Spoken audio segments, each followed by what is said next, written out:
Awesome. All right. So we are up and running.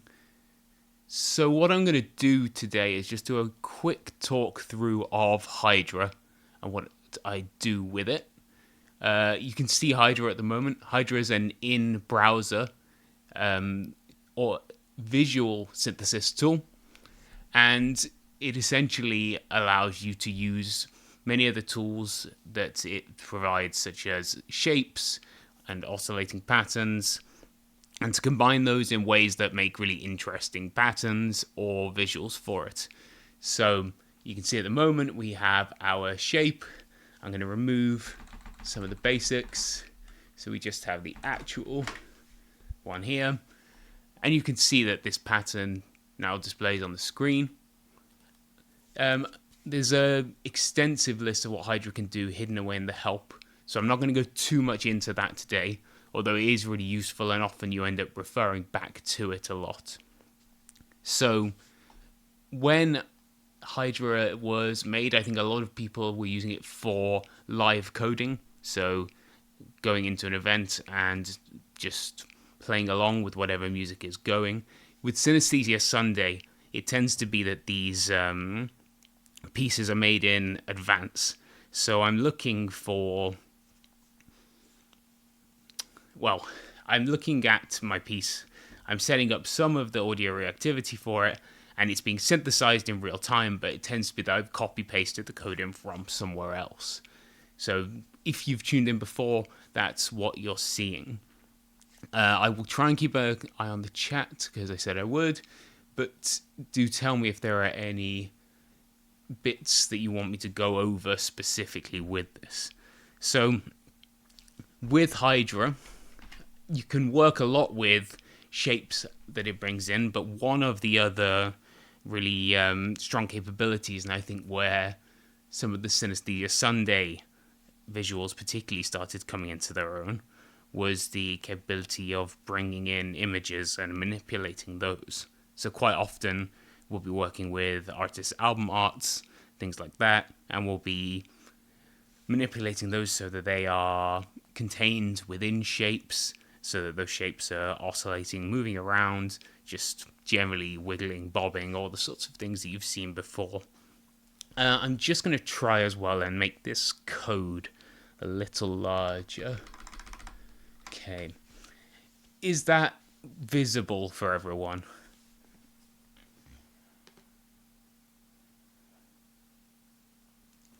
Alright, I've had a check on my other screen. I think it's doing alright.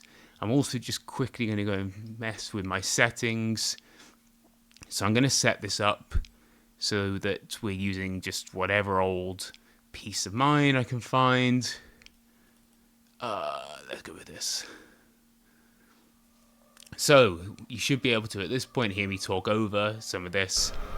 If the balance is really badly off, tell me and I can make the music a little quieter, or I can make my voice a tiny bit louder. It might be a bit inconsistent because I've not got the best setup for this, to be honest. So, when we have the basic here, we might want to, for example, a really common thing would be to change the size of this shape. So as you get more used to Hydra, you'll learn where in the function these things go. But if I just quickly pop into the code here, because I know that we have a shape, say a triangle, a three-sided shape that goes into port 1. And if you change the value in the second area, that might be smaller or it might be larger. So when it comes to using our Hydra to respond to something, we need to take this value here and provide it something that is changing based on the audio. So I'm not going to go too into depth on this. I will find and paste into the chat at some point what the technology I'm using is called. I know in Linux you can do this very easily out of the operating system. In Windows you need to play around. But with Hydra working in the browser, let me quickly pop the link to Hydra into the chat so that anyone can have a look at the tool. Just give me a moment. So that's Hydra. Anyone can go in and use it. You can randomize it and see some of the sketches that people have made because it loads straight from a sketch library. So yeah, that's pretty cool. I know, but I've definitely lost my point where I was. So in Hydra, it will be responding using your browser to your microphone input. So if you don't do any setup of your own, you can still code along with some of this if you want to, and you can try and use your microphone input, just, you know, clap your hands, make sounds with your voice to make the shapes change. But what we are looking at with Hydra to manipulate our code is this little bit here. So let me just put it onto a new line. So we have this open close bracket equals, and whichever way around this is, I always get it wrong. Less than, more than, one of those two. Tell me in chat how wrong I got it. But anyway, if you have this little snippet here, you can then tell it to look at audio, which is known as A.FFT, which for the audio nerds out there, they'll recognize that as fast Fourier transfer or transform. And you then have to tell it which bin. So that's 0. All of this you can essentially just copy in. But if we now submit this, you can see that we end up with a very, very small triangle. But if I click go on my piece of music, it starts to respond to it, which is brilliant. So really, this little snippet here is what inspired the whole show for me. This was the bit where I realized that I could actually do something with this, and I'd had an interest in doing visualizers for years beforehand. If you go back to Glimmer, sort of just over 10 years ago now, I think it is, that was written using Gem and had a visualizer there, so it's very vector graphicsy. But this just makes it so much easier. So yeah, a little bit of code there. I'll put it into the chat. Your open close brackets equals less than A.FFT is what really drives most of the Synaesthesia Sunday visualizers. There we go. So I'm going to also put up onto the screen this little bit of debugging code, which is A.show. And have we got it? 2 seconds. A.show. There. Just so you know, it's live, making a few mistakes, but if we zoom in a bit again, you can see in the bottom right corner, this is now set up a little bit of a bar chart. So when we click go on our music, you can start to see where we talked earlier about the bins. This is how it's splitting down the music using the microphone. So we have a lot of activity here in the first one, and as we get further up, slightly less. But what this means is that you can try and isolate different parts of the music to respond to.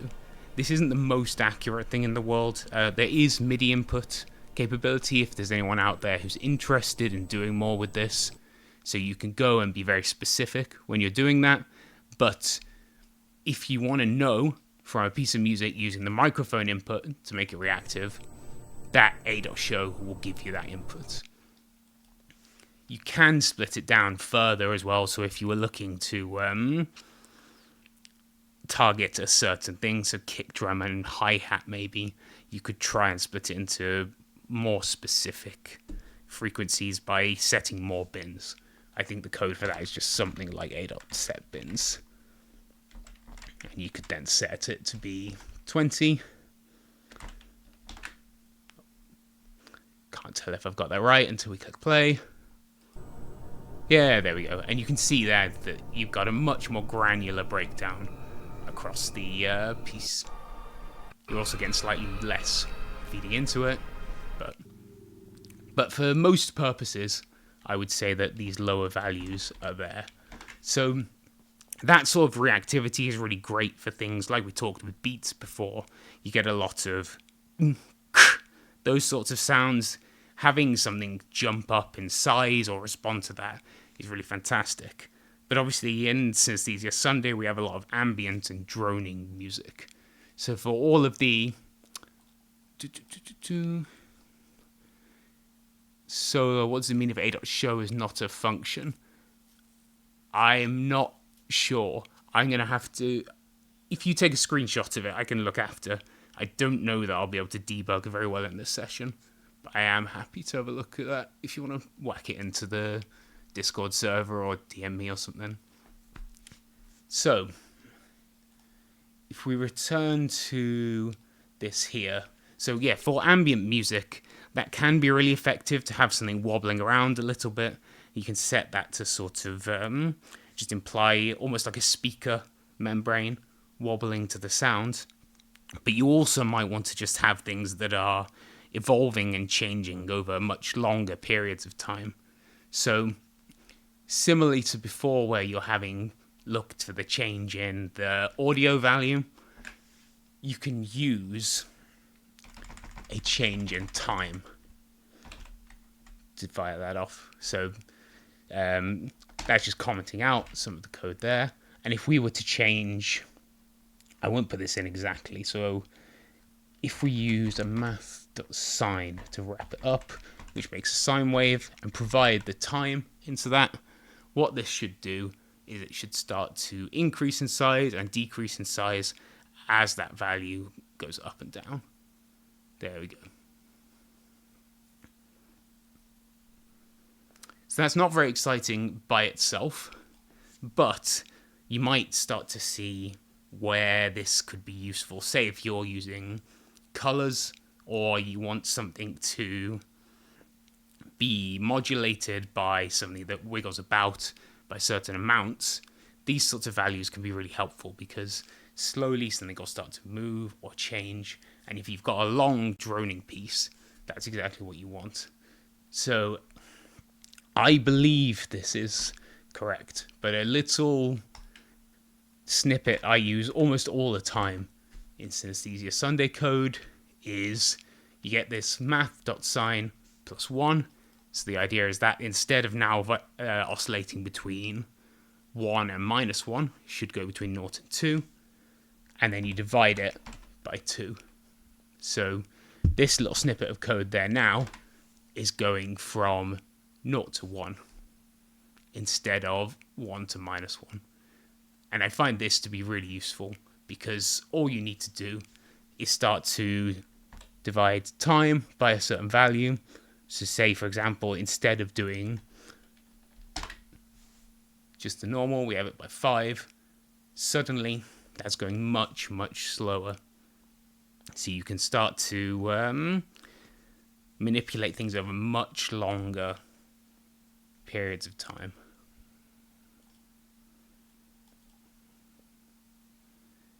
Okay, so what I'll try and do while we're here is just draw something up that has some of these values of using the time math.sine.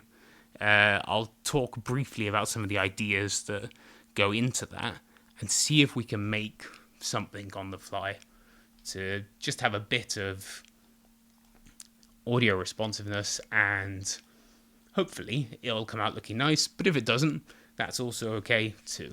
So one thing that's a really valuable resource for all of this is if you head over to Wikimedia Commons, you can search there for a lot of things that are in the public domain. So it's hugely, hugely helpful. So I'm just going to go in and search Ambient, for example. Let's see if we can find something that is in the public domain for that. You won't see this, I don't think, because it's happening in my other screen. Oh no, you've got it. So we'll look for something with a little bit of color variation as well if we've got it. Oh, these are very... How about patterns?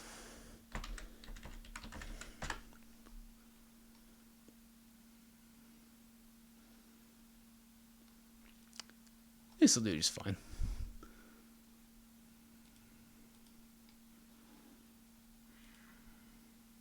here we go. So Hydra does have some limitations when it comes to import of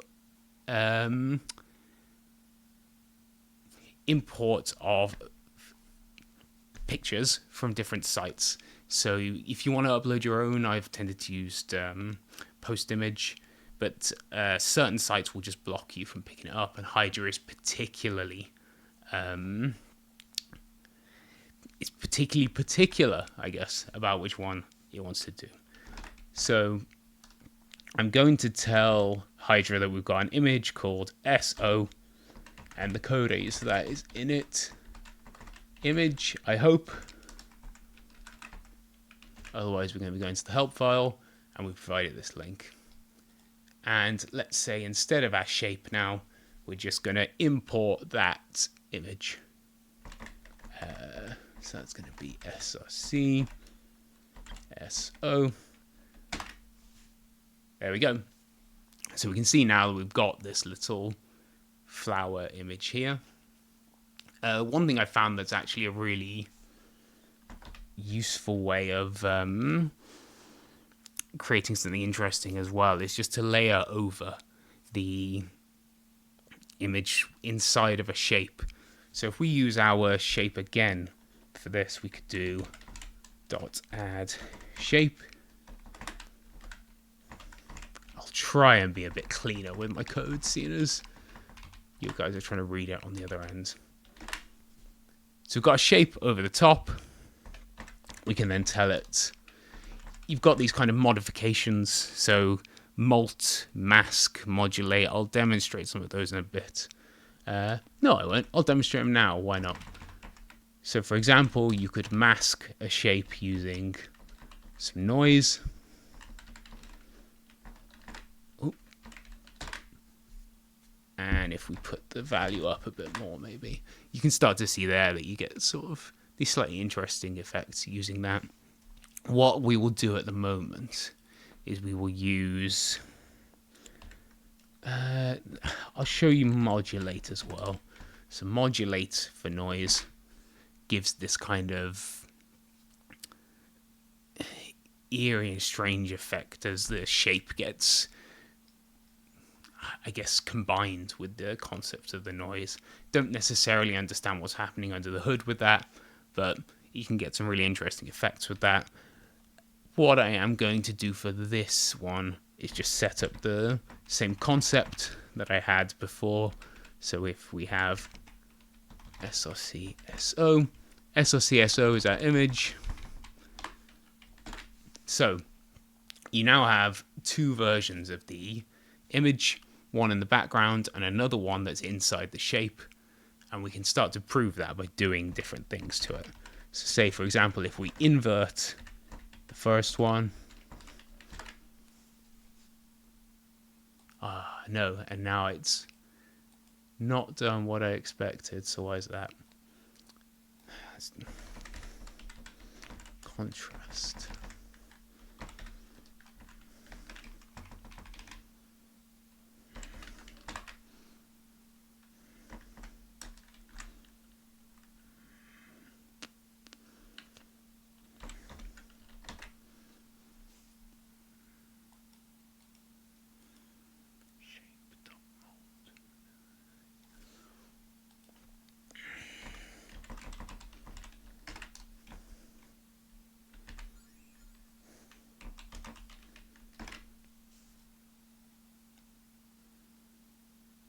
Tell you what, in the amount of time we have today, I'm not going to worry about troubleshooting it too much.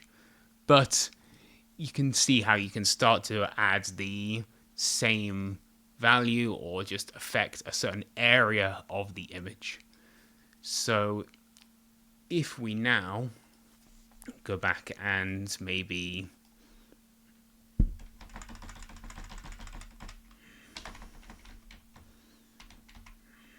add in a scaling tool, we can do change in 1,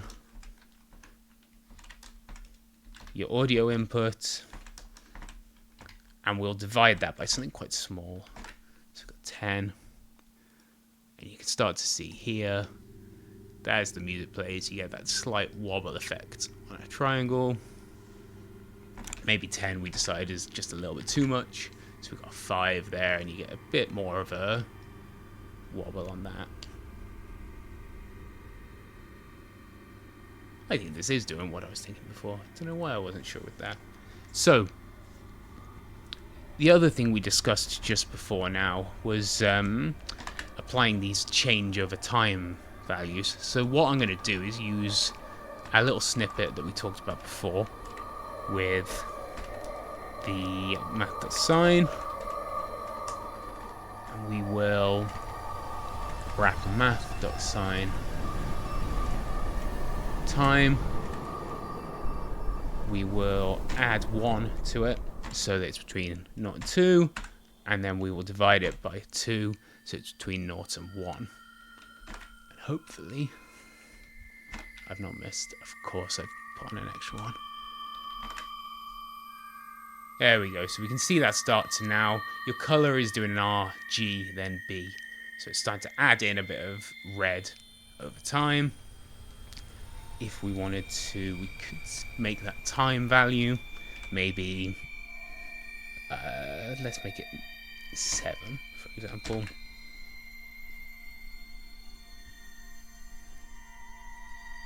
And then we can do the same on each of the other lines. Oops. But to make that time value different.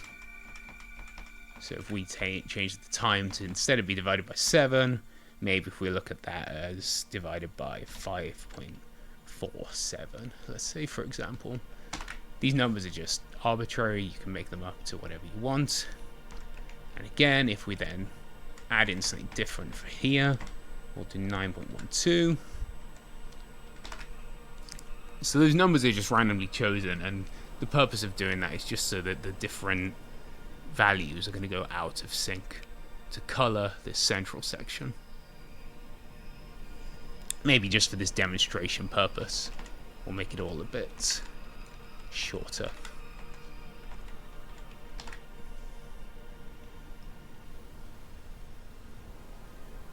So yeah, we get sort of going between yellows, pinks, that sort of thing.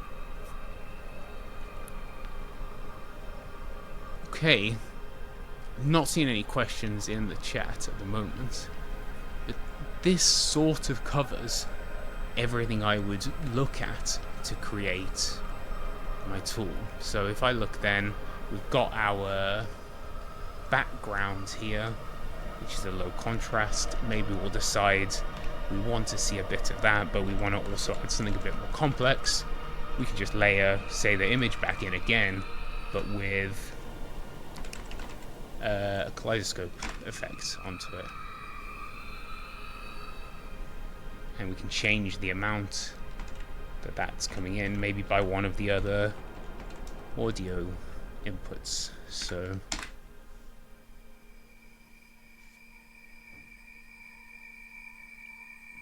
you can sort of see that there's a very light flicker on the brightness in the background there.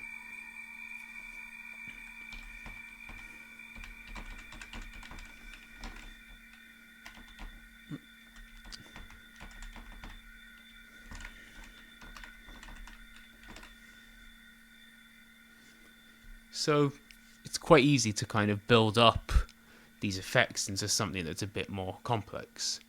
Maybe you want to... Can you define the fade in the edges, or is it... Yes, you can. So I'll add another shape on top to demonstrate that. If we do .add, and we'll do another shape, this one will give it 10 sides. There you go. So you've got the first field, which is the number of sides. The second field is going to be the size of it. So let's make that 0.4. So it comes out a little bit bigger. And then here, this third one is the value of the definition here. So if we go to 0.1, just to up it a little bit, you can see it starts to fade out a little more as you go up in values to 0.4, 0.8. It sort of blooms out. So yeah, you can do that, and that can be a really pleasant effect to add, to be honest. No, what get rid of? Oh yeah, the whole thing can go, that's why.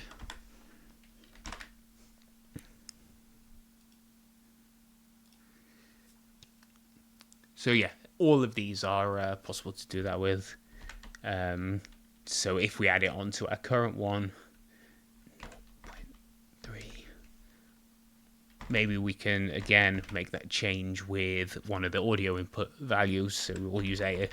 We haven't used the first bin, for example, well, second bin technically, because it starts at 0. And have we got the audio playing? No, we haven't. So here, that third bin here is making that soft edge on here.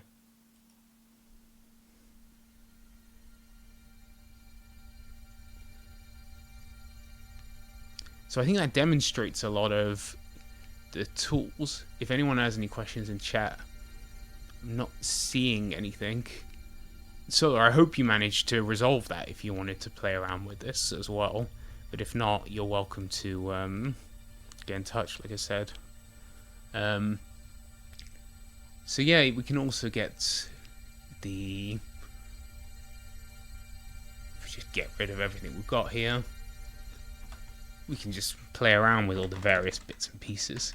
So if we had, instead of our image in the background just being a very low contrast part, we could modulate it by an oscillator, and then we could change that modulation, say, based on the audio input.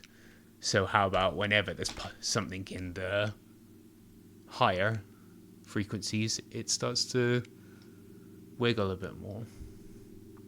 There are also quite a lot of just bass values that you can add in with these. So at the moment we're just using a lot of the defaults, but you could, for example, do I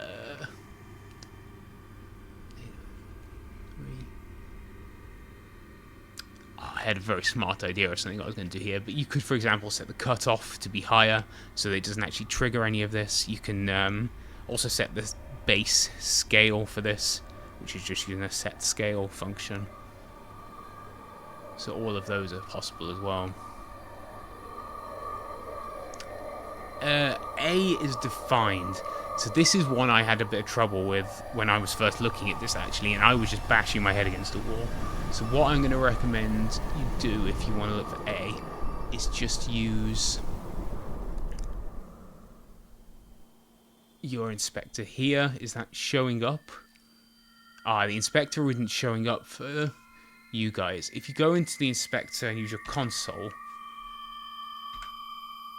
and type A into that, you'll see that it gives a value for vol, and you can also see some of the other ones. So that's the scale, and that reminded me, thank you so much, of the other one I was going to do, which is the smoothing. So set smooth is another one that's just a really useful value if you want to set this. So you can see this is quite jittery at the moment as things jump into it, but if we set a quite high set smooth value, maybe of 0.9, it becomes just that little bit more gentle as things change. So you often have to balance those two ideas of, say you've got something that's coming in on your kick, and something is increasing in size on the screen. You lose a little bit of the effect of that if you smooth everything out. But in these long and changing features, those can be really effective in just making them that little bit smoother, especially where you've got something like the frequencies in the higher end of your piece here, which might drop in and out. They might cross over your cutoff, say. So yeah, if you go into your console, basically, that's the best way to see A, and it's just somewhere in the background using a fast Fourier transform to do that. Did anyone have any questions while we're here? I think I've gone through far too much probably for people to remember unless you're very comfortable with code, but it does just demonstrate a bit of what I do.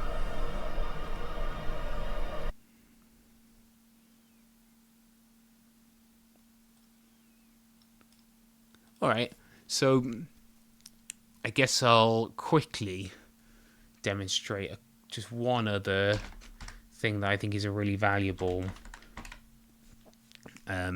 tool when you're doing audio reactivity. So one of the things that I was really interested in when I was first setting this up was how to smoothly transition between pieces, especially where you're jumping from one background image to the other, say, where you could have quite a sudden change. So typically, once I'd actually set up these values here, so say this was a finished visualizer, you can also wrap these in the same way as we affected the shape before and just cast an image onto it. We can start to just put the whole of our visualizer onto a shape. So that now can be a really useful way of wrapping the whole thing up, because you can say, well, once your audio starts, I want you to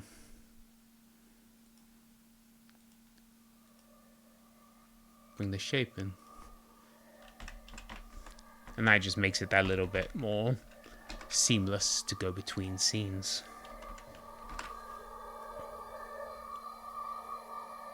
Oh. And I'm wondering why that's not changing. It's because I did it in the wrong field.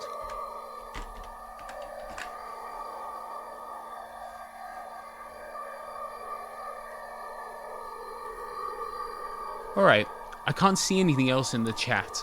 So one time I might do a more actually focused set of tutorials around some of the bits of this. I know a couple of people have expressed an interest about that in the past, so even if you're not looking to do those, I hope it was somewhat interesting talking through that. I hope at least I made sense. It was quite a scattered and unscripted demonstration, but it was fun to do nonetheless. So yeah, I will leave that there for tonight. So thank you very, very much. Do check out the future Gigalurk releases. He's releasing a new single in the very near future, so that will be really fantastic. Do give us a like, subscribe, follow on Twitch, YouTube, etc. And if you've got any questions about this, of course, you're welcome to get in touch with me on any social media stuff. I'm most responsive probably on Instagram and Discord, so try and avoid Twitter, but well, X. Anyway, thank you so much for joining us tonight. Apologies again for the issues we had with the audio reactivity when we first started, but at least they were nice, concise, pleasant tunes to listen to again. And otherwise, all the best, and see you again in the next Synaesthesia Sunday proper, which I will announce soon. Thanks, guys.